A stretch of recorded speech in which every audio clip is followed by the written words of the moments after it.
Thanks for being here today. I'm Nate Eaton, chatting with Frank VanderSloot. Frank, a couple of weeks ago, we chatted about the water curtailment issue in eastern Idaho. And a few days after our conversation, a temporary settlement was reached between the groundwater users, the surface water users. The governor came out and made a statement, and he'll actually be holding a news conference tomorrow on Wednesday. What are your thoughts about the temporary settlement? I'm really worried about it. I know the governor is going to make an announcement tomorrow, and I'm anxious to see what his announcement is, and I hope that the governor will take some steps to level the playing field between these two parties that are negotiating for water, because it's going to have a huge impact on Bonneville County, Jefferson, Clark County, Bingham County. If this doesn't get resolved, the whole economy is going to go on its head, and I'm not at all convinced that this is going to be resolved to the benefit of this community or these four counties. The governor's office, the Department of Water Resources, threatened to shut off 500,000 acres. And then he red tagged the wells, shut down the wells, and then told them, after 3 days and everybody's in a panic because it's happening now. He warned them before it was going to happen, like weeks before. Then he did it, and then everybody came to life and said, oh my gosh, we're going to all lose our farms. And then he said, well, I won't, because you guys agreed to go negotiate now. But you've got two sides to negotiate. It's not a level playing field. The one side has a gun to their head, and the other side has everybody on their, well, not everybody, but they got the law on their side because they have senior water rights. They've got the Department of Water Resources on their side because of how they're interpreting those laws. You got the governor on their side because the Department of Water Resources report to him. And not to forget, you've got Idaho Power on their side. Idaho Power has the same attorney. They're the big gorilla in the room. They're the ones that are calling the most of the shots here. And they represent both Idaho Power and the surface water users, which are the folks down around Twin Falls. But the people in our four-county area, they got nothing on their side. It's been quoted to me. Was not in the room, but I believe the people who are telling me this, that who were in the room, have heard the director of the Department of Water Resources say two things. Number one, that based on his formulas, he needs to take away, eventually or right away, over time, at least 200,000 acres of groundwater.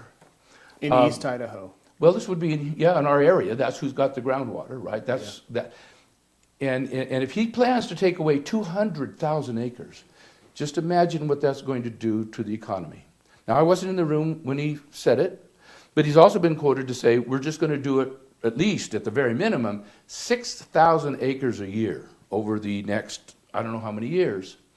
So if he's already decided that that's what he's going to do, you got to look at this and say, and I'm not saying that's what he's decided.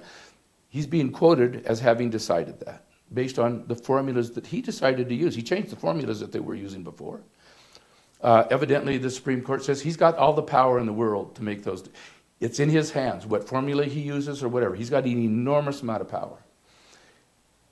And the farmers in this area, these four counties, I don't know what they can bring to the table, but I hope he levels the playing field, which I believe means bring the legislature in, not necessarily a special session, but the Constitution of the state of Idaho puts the power in the legislature's hands, not the Department of Water Resources.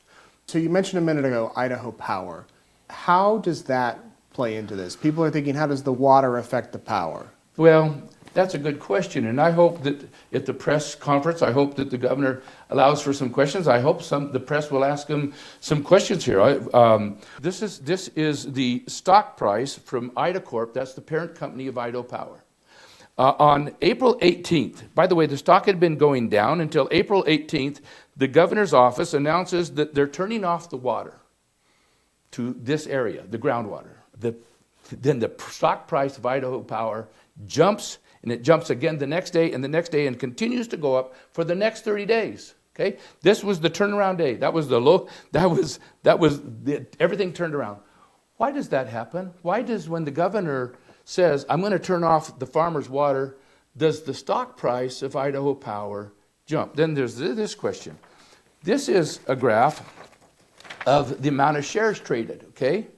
Now, it normally runs about 300,000 on average, 300,000 shares traded of IDACOR per day. Until June 11th, which is the date the governor actually they send these people out to actually shut down the wells. They start red tagging wells and turning off wells. On that day, the volume, the number of shares traded that day of Idaho Power go from 300,000 to over 1.3 million shares in that day.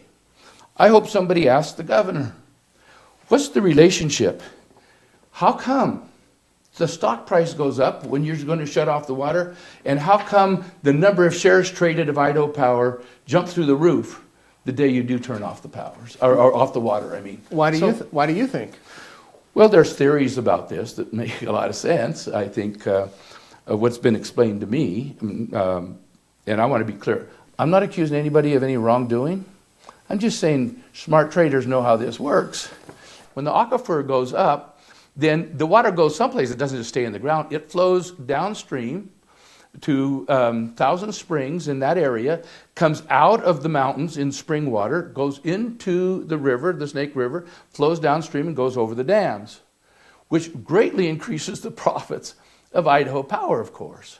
There's also an argument that the people in Twin Falls are actually making electricity themselves with micro processors that generate electricity, and they sell it to Idaho Power.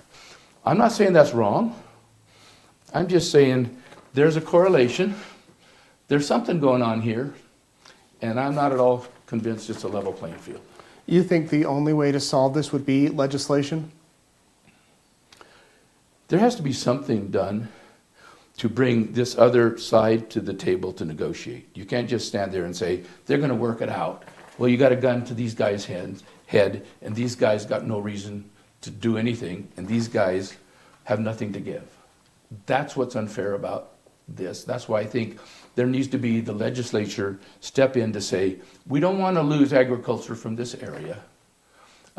It would be, I mean, the impact of losing 200,000 acres of farm ground here would take dairies out of it, thousands of jobs, dairies, the folks who make malt. Our whole economy is based on agriculture.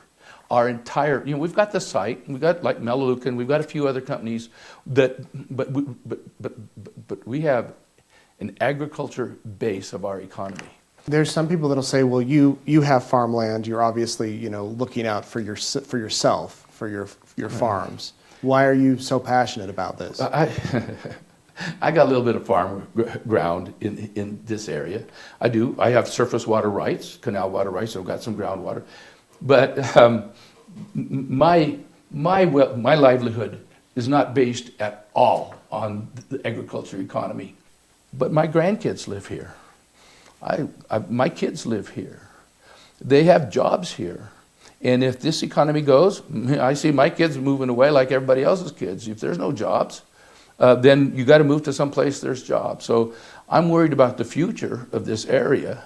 I just hope that the governor will do something to level the playing field and not just say everything's fine now because they're going to negotiate.